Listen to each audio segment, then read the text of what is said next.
नमस्कार, मैं सुजीत कुमार और आप देख रहे हैं जनहित मुद्दा आपके मुद्दे। आज मैं मोकामा विधानसभा चुनाव के ऊपर हम लोग चर्चा कर रहे हैं। क्योंकि अभी कुछ दिन पूर्व मोकामा विधानसभा का चुनाव संपन्न हुआ, उसका परिणाम एक दिन बाद आने वाला है। तो हम जानने का प्रयास करेंगे कि आखिर मोकामा विधानसभा के मतदाता अपना मत किधर दिए हैं। कीचड़ में कमल खिलेगा या लालटेन जलेगा। हमारे साथ काशी हिंदू विश्वविद्यालय के राजनीति विज्ञान के पूर्व छात्र सत्यम श्री जी हैं। साथ में हमारे साथ एक राजनीति में अच्छी पकड़ रखने वाले, राजनीति को अच्छी तरीके से समझने वाले राहुल श्री जी हैं। तो मैं इन दोनों से जानने का प्रयास करूंगा कि इस बार का चुनाव का मिजाज क्या था और इनके हिसाब से मोकामा विधानसभा में किस पार्टी की जीत होने वाली है। तो सत्यम श्री जी, आप बताने का प्रयास करें कि आप किस रूप में इस इलेक्शन को देखते हैं। नहीं, ऐसा है कि आपने सही कहा कि जनता का मिजाज वाकई जो भी रहा हो, जनता का मिजाज तो जब शुरू हुआ था, चुनाव जब शुरू हुआ था तो अनंतमय ही था।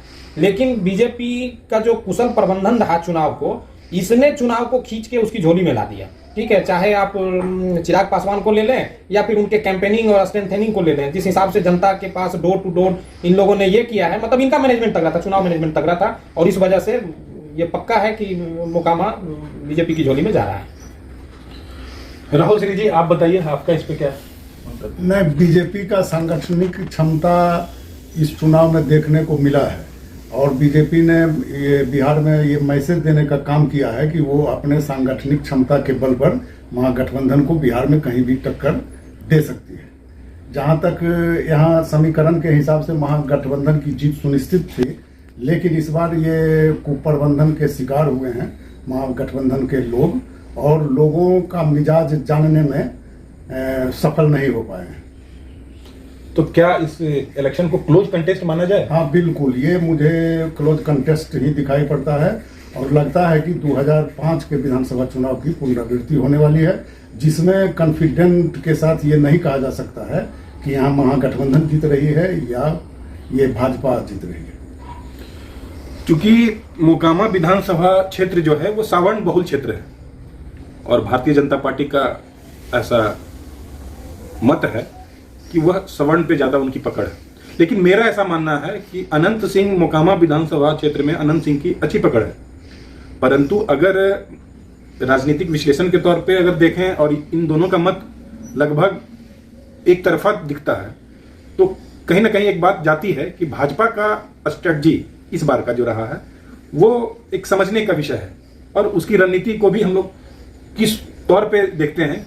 एक बार फिर हम सत्यम श्री जी से बात करेंगे। ऐसा हुआ कि जो मूल वोट था, जो अनंत सिंह का अपना भी और राजद का जो अपना या महागठबंधन जिसको बोलते हैं उसका अपना, बीजेपी दोनों तरह के वोट में सेंधमारी करने में सफल रही है, एकदम सीधा से सफल रही है। और इससे दोनों पक्ष में किसी को इनकार नहीं हो सकता। मैं जो बोल रहा हूँ किसी का पक्ष लेकर नहीं बोल रहा हूँ, क्योंकि मैं किसी का पक्षधर हूं भी नहीं, मैं एक न्यूट्रल विश्लेषक के तौर पे ही बता रहा हूं कि बीजेपी ने इस बार अनंत सिंह के वोट में, महागठबंधन के वोट में जो भी कहिए उसको, उसमें सेंधमारी करने में कहीं ना कहीं बहुत हद तक सफल रही है। हाँ, ये नहीं कह सकते कि पूरा सफल रही, 50% का मार्जिन ले आएगी, वो ऐसा कुछ नहीं है, लेकिन सेंधमारी की है। बीजेपी का अपना भी कैडर वोट है, चाहे कहीं भी जाइए, हिंदी पट्टी कहीं भी जाइए तो उधर उसका अपना वोट है।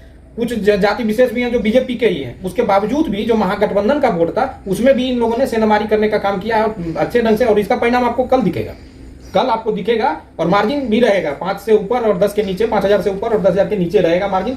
कमल यहाँ खिल रहा है। लेकिन हम जहां तक समझते हैं, माननीय आनंद सिंह जी यहाँ एक लंबे मार्जिन से यहाँ जीतते थे, बिल्कुल, और उनकी पकड़ बहुत स्ट्रॉन्ग विधानसभा में है।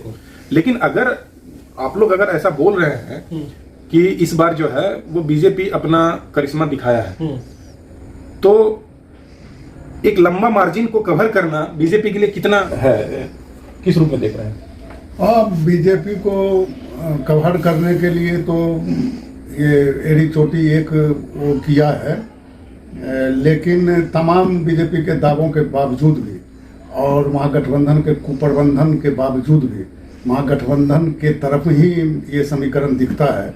और तमाम सूचना जो मुझे प्राप्त हुई है उसके अनुसार मैं दावे के साथ कह सकता हूं कि माननीय पूर्व विधायक अनंत कुमार सिंह की पत्नी नीलम देवी ही चुनाव जीतने जा रही हैं 7-8 हजार वोटों के अंतर से। जैसा कि आप देख रहे हैं, दोनों व्यक्ति अपने अपने दावों को उजागर कर रहे हैं। ये जरूर है, लोगों का एक दृष्टिकोण बदला है कि भारतीय जनता पार्टी एक मजबूत स्थिति में है, एक अच्छी पकड़ बनाई है, परंतु इसका रिजल्ट शायद क्लोज कंटेस्ट के तौर पे देखने को मिल सकता है। कौन जीतेगा, किसका पलड़ा भारी होगा, यह तो आने वाला कल ही बताएगा। तो देखिए आगे क्या होता है। देखने के लिए हमारे चैनल को लाइक, सब्सक्राइब, शेयर करें और ऐसे ही हम ऐसे मुद्दों के साथ आपके सामने हमेशा हाजिर रहेंगे। जय हिंद।